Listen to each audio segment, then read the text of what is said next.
Welcome back to episode 2, Insomnia Causes. Now, before me and you get started with episode 2, let me do a previously on sleep.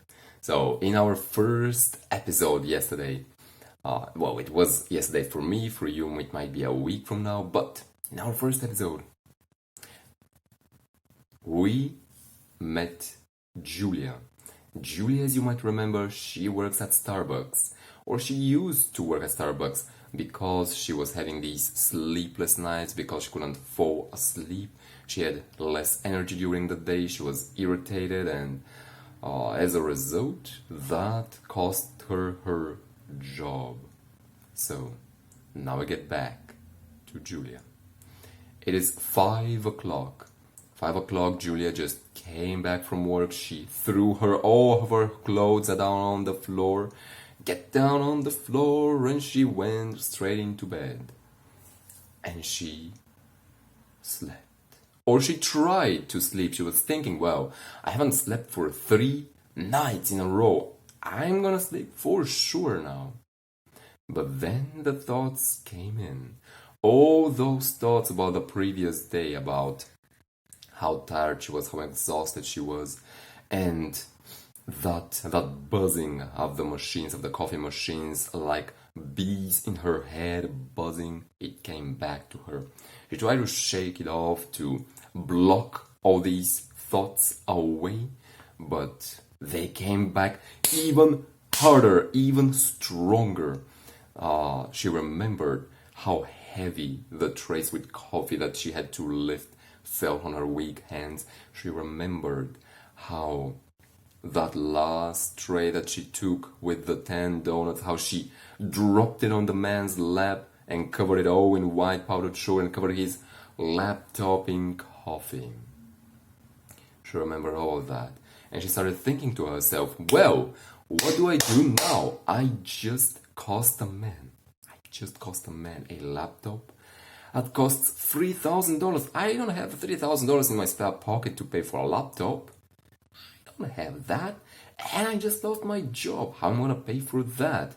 So she was thinking these thoughts as she was trying to sleep and block them, because she had read online that you gotta block your thoughts and not think about anything before falling asleep. So she was trying to do all that. And at one point, she took her phone. Imagine this is her phone. I'm recording this on my phone, so I cannot take it in my hand, but let's say this is a phone. She took it in her phone as she was in bed. She looked at it and she noticed that it was 11:59.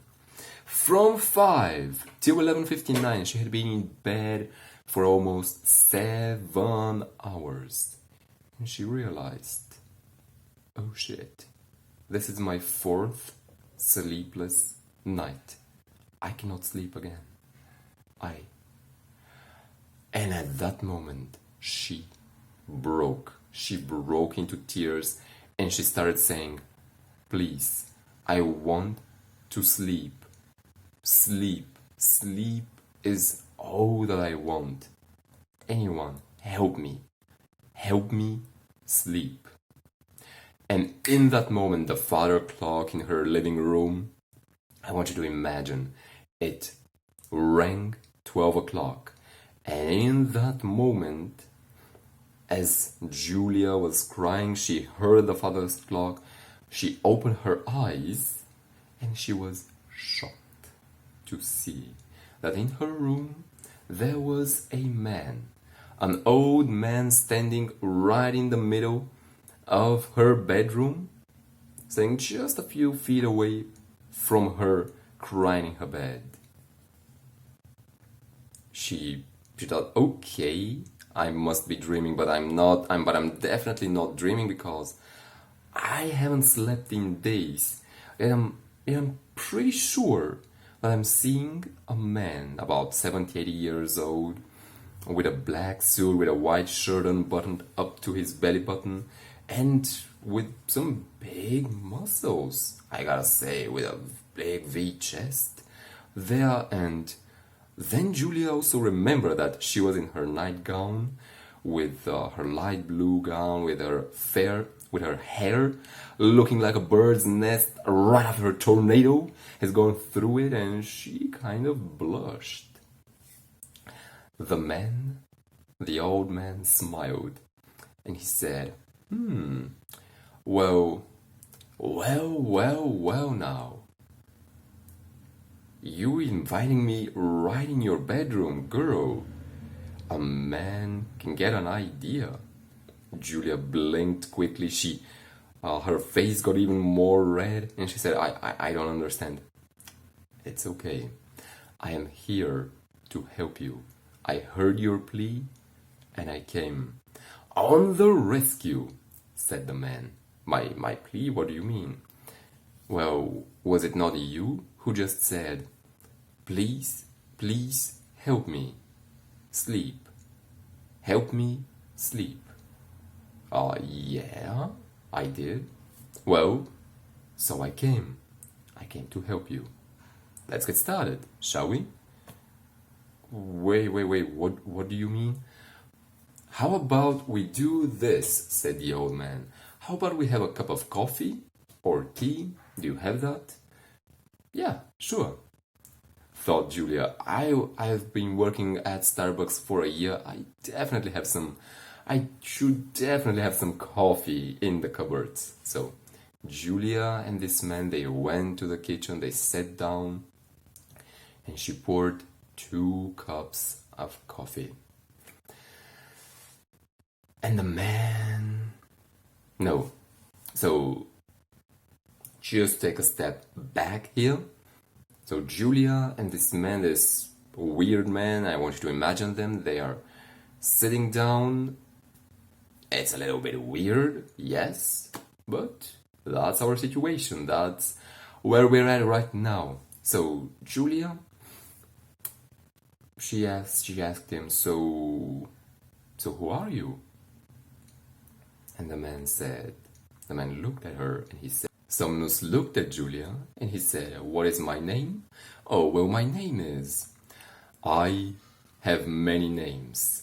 My mother is night. My father is time. My son's nightmare and dream.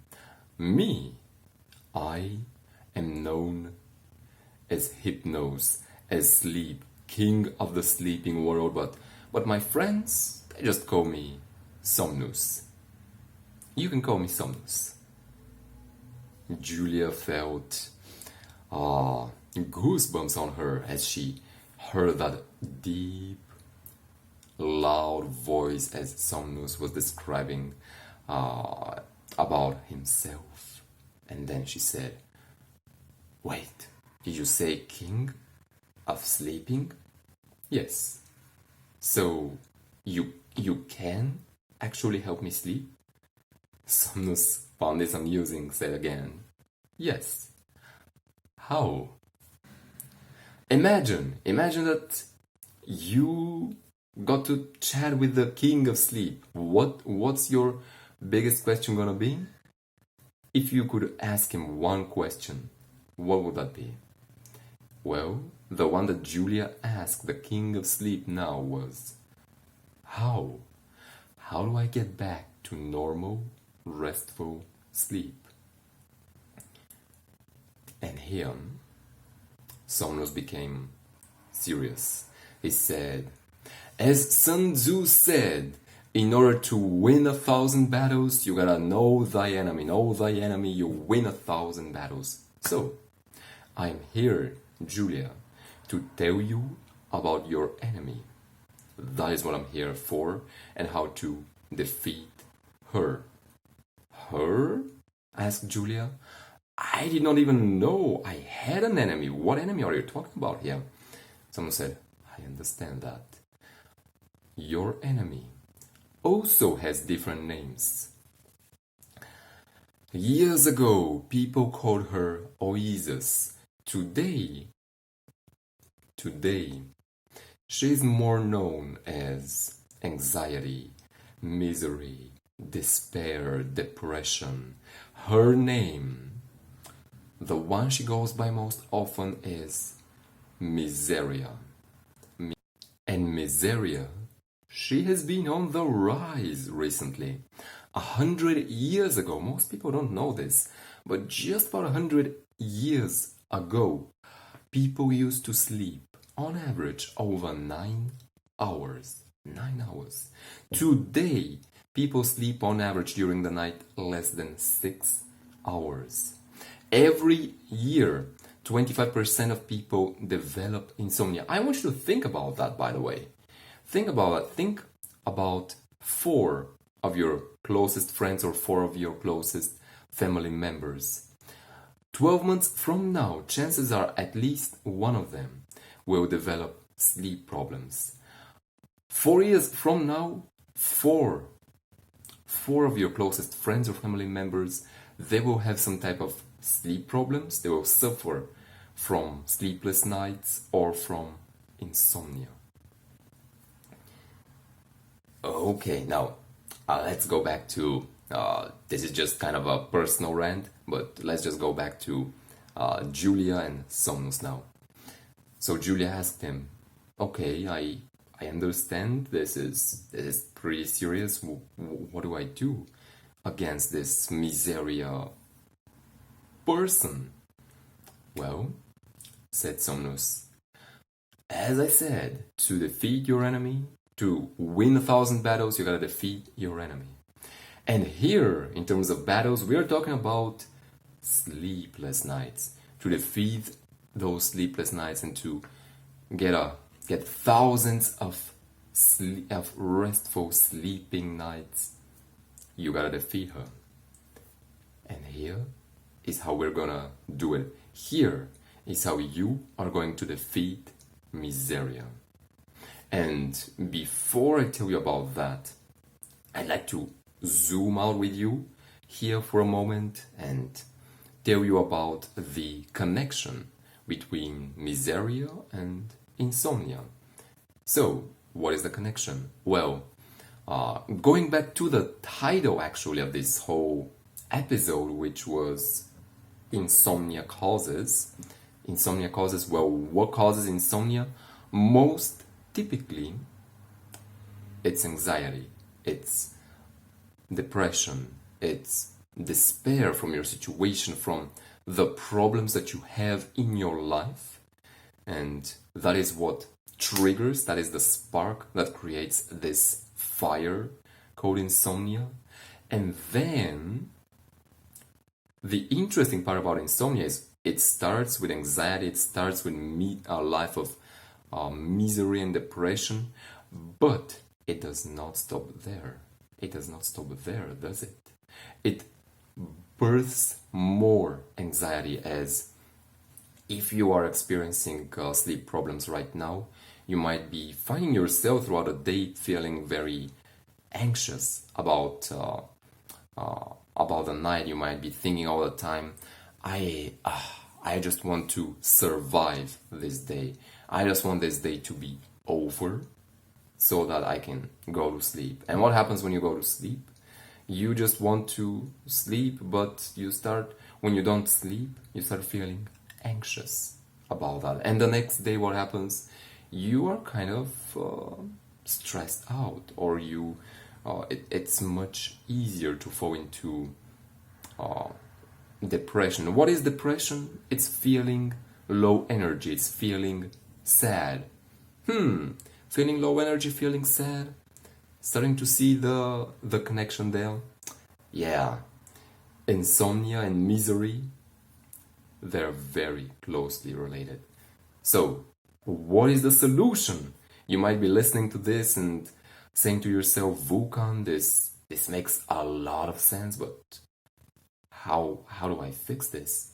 Well, the absolute best way that I've discovered to get back to normal restful sleep, to become a normal restful sleep, depends on this.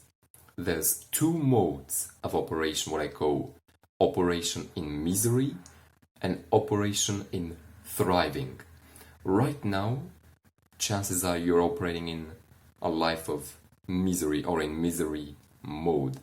throughout the day you just want the day to be over, you just want to survive the day so that you can get to sleep at night. And when you go to sleep, when you can fall asleep, you start feeling anxious and beating yourself up in your thoughts. That is what I call misery mode. Thriving mode, on the flip side, it's the exact opposite. It's when throughout the day you feel happy, you feel joyful, and you feel at peace with your life, with yourself, with all the good, with all the bad. There's no good, there's no bad.